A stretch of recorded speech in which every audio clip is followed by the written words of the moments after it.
In a small town where the nights were thick and shadows whispered secrets, there stood an old gas station. It had seen better days, its paint peeling like old skin, and its sign flickering dimly in the darkness. The station was on the outskirts, far from the town's heart, where the street lights barely reached. People rarely stopped there, preferring the brighter, newer stations closer to home.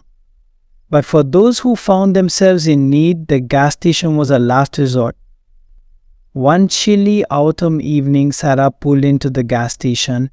She was driving back from a long trip, her car low on fuel and her eyelids heavy from fatigue. As she stepped out, the wind howled, sending a shiver down her spine. The air felt thick, almost alive, and the sky was a deep, unsettling shade of grey. The gas station was deserted. The only sound was the creaking of the old metal sign swinging in the wind. Sarah approached the pump, her breath visible in the cold night air. She fumbled with her wallet, glancing around nervously. The place had an eerie vibe, as if it were holding its breath, waiting for something to happen. As she began to fill her tank, she noticed something strange. The lights flickered and the shadows seemed to dance. She looked around, but no one was there. Just my imagination, she muttered to herself, trying to shake off the feeling of dread creeping up her spine.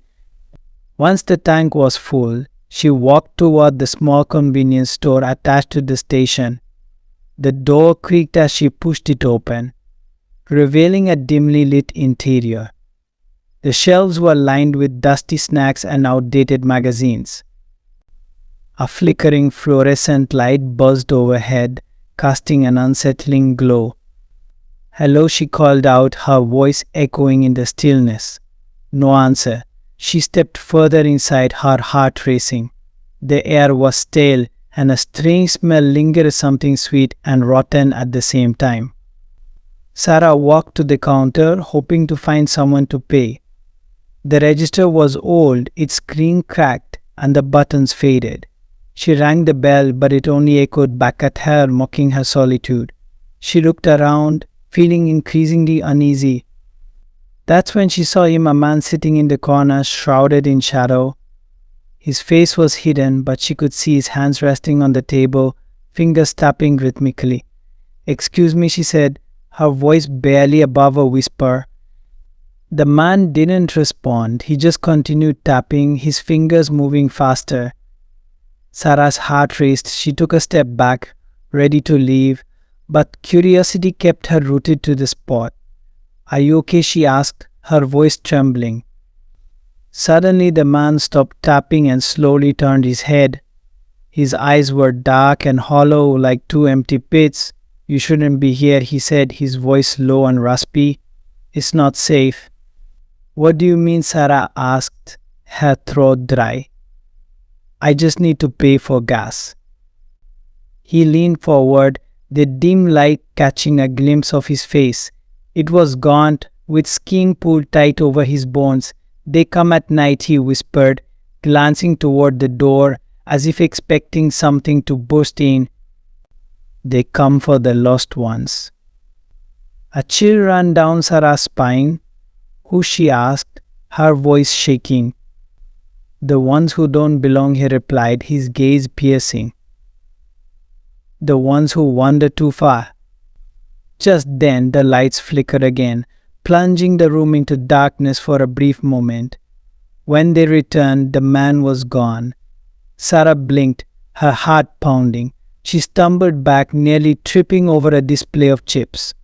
Panic set in, and she rushed to the door. Outside, the wind howled louder, and the shadows seemed to stretch toward her. She quickly got into her car, locking the doors. As she started the engine, she glanced back at the station. The lights flickered once more, and she thought she saw a figure standing in the window watching her. With a surge of adrenaline, she peeled out of the gas station, the tires screeching against the asphalt. But as she drove away, the road ahead twisted and turned, leading her deeper into the darkness. The familiar landmarks of the town faded, replaced by dense trees and fog that rolled in like a shroud. Panic rose in her chest. She turned on the radio, hoping to find a familiar voice to calm her nerves. Static filled the air, and the only thing she could hear was the faint crackle of the speakers. "This isn't happening," she muttered, gripping the steering wheel tightly. Suddenly, the car's headlights caught something in the road ahead. A figure stood there, motionless. Sarah's heart raced as she slammed on the brakes, skidding to a stop just inches away. The figure was a woman, her face pale and eyes wide with fear. "Help me," the woman screamed, her voice echoing in the stillness. "Please, you have to help me." Before Sarah could respond, the woman darted into the woods, disappearing into the shadows. Confused and terrified, Sarah sat frozen in her seat. Should she follow? The thought of leaving the safety of her car sent shivers down her spine. But something compelled her. She opened the door, stepping into the cold night air. "Wait," she called out, her voice trembling. "Where are you going?" The woods were silent, the only sound her own heartbeat pounding in her ears. She took a step forward, then another, until she was deep among the trees. The darkness enveloped her, and she felt a sense of dread creeping back in. "Please," she shouted, her voice breaking. "Where are you?" Silence answered her. Just as she was about to turn back, she heard a rustling behind her. She spun around, but there was nothing there. The shadows shifted, and a chill ran down her spine. Then, from the depths of the woods, she heard a low, guttural growl. It echoed through the trees, sending her heart racing. She turned and ran, branches scratching at her arms as she stumbled through the underbrush. The growl grew louder, closer, and she could feel something pursuing her in the darkness.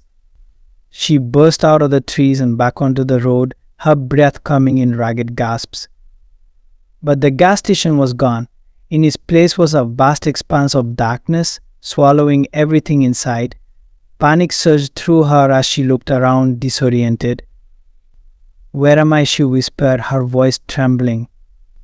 Just then, headlights appeared in the distance. Relief washed over her as she saw another car approaching. She waved her arms frantically, desperate for help. The car slowed, and the driver rolled down the window.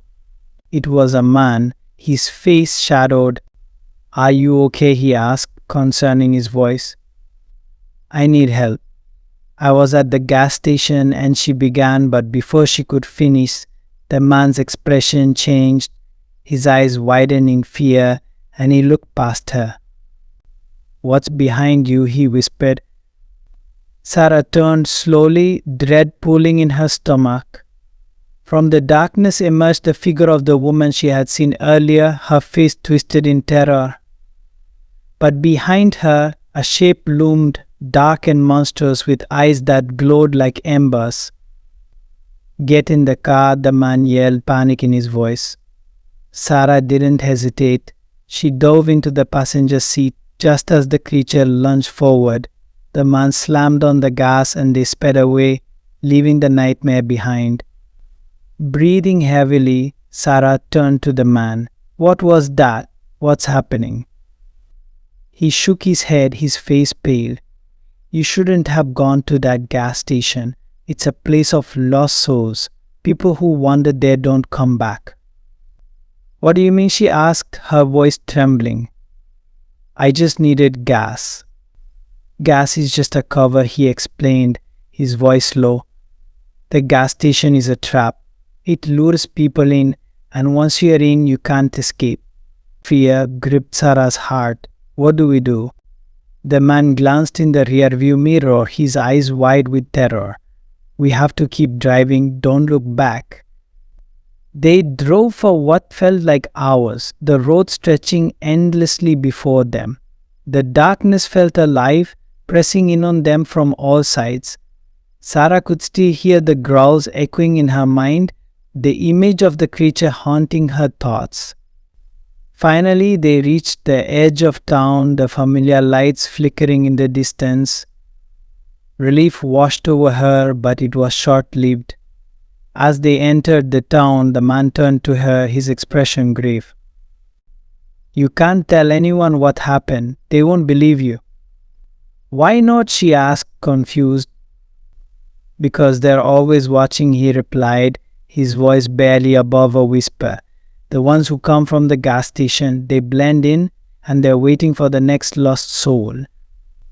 As they drove through the familiar streets, Sarah felt a sense of unease settle in her chest. She glanced at the man who was focused on the road ahead. "What if they come for us?" she asked, her voice shaky. "They will," he said, his eyes darkening. "But we have to stay strong. We can't let them take us." They reached her house, and Sarah's heart raced as she realized she was home. But as she stepped out of the car, she felt a chill in the air. The shadows seemed to stretch toward her, and she looked back at the man who was staring at her with a mix of fear and sadness. "Remember," he said, his voice low, "don't trust anyone, not even yourself." With those words, he drove away, leaving her standing alone in the driveway. The night felt heavy, oppressive. She turned to her house, but the door felt like a barrier between her and the darkness. Inside, she locked the door and drew the curtains, trying to block out the night. But sleep eluded her. She lay in bed, staring at the ceiling, the events of the night replaying in her mind. The gas station, the man, the creature, it all felt like a nightmare. But as dawn broke, she felt a sense of relief wash over her. Maybe it was all just a bad dream. Maybe she could forget. She got up, made coffee, and tried to shake off the lingering dread. Days passed and life returned to normal. She went to work, met friends, and tried to forget the horror of that night. But the memory lingered like a shadow at the edge of her mind. One evening, while driving home from work, she passed by the gas station. It stood there just as she remembered, the flickering sign casting an eerie glow in the twilight. Her heart raced and she felt a pull, a compulsion to stop. "No," she whispered to herself, "I can't go back." But as she drove past, she caught a glimpse of movement in the window. The man from that night stood there, staring at her with those hollow eyes. Panic surged through her, and she slammed on the brakes, her heart pounding. She turned the car around, her breath quickening. As she approached the station, she felt the darkness closing in again. The air was thick, and the shadows seemed to dance around her. She parked and stepped out, dread pulling in her stomach. The door creaked open as she entered the store. The shelves were still dusty, the air stale, but the man was gone. "Hello," she called out, her voice echoing in the silence. Suddenly the lights flickered and she heard the tapping again. It was coming from the corner. She turned slowly, her heart racing. The man was there, his face pale and gaunt. "You shouldn't have come back," he said, his voice low. "They're waiting for you." "Who?" she asked, fear gripping her. "The ones from the station," he replied, his eyes wide with terror. "They don't let go." Just then the lights went out, plunging the room into darkness. Sarah's heart raced as she fumbled for her phone, but it was dead. Panic surged through her as she heard the growling again, closer this time. "Run," the man shouted, and she didn't hesitate. She dashed for the door, but it slammed shut before she could reach it. "Help," she screamed, pounding on the door. "Let me out." But the growls grew louder, echoing in the darkness. She turned, her heart pounding, and saw the creature emerging from the shadows, its eyes glowing with hunger. "Please," she begged, backing away. "I didn't mean to come back."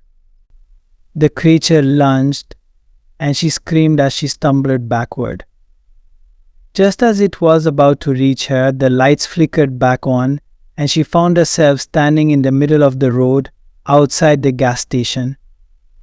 Confused and terrified, she looked around. The gas station stood there, unchanged, but the man was gone. The creature was nowhere to be seen. Was it real? She whispered, her voice trembling. But deep down she knew the truth. The gas station was a place of nightmares, a trap for the lost, and now she was one of them. As she turned to leave, she felt a presence behind her. The shadows shifted, and she knew they were watching. The gas station had claimed her, and there was no escape. In the days that followed, she tried to return to her normal life, but the darkness followed her. She saw the man in her dreams, warning her, and the creature lurked in the shadows of her mind. One night, unable to sleep, she found herself driving back to the gas station. It was a compulsion she couldn't fight, a pull that drew her in. As she approached, the lights flickered, and she felt the familiar sense of dread wash over her. She parked and stepped out, the air thick with tension. The door creaked open and she stepped inside. "Welcome back," a voice whispered from the shadows. It was the man, his eyes dark and hollow. "You've come home." "No," she said, shaking her head. "I want to leave." But the darkness enveloped her, and she felt the weight of the gas station pressing down.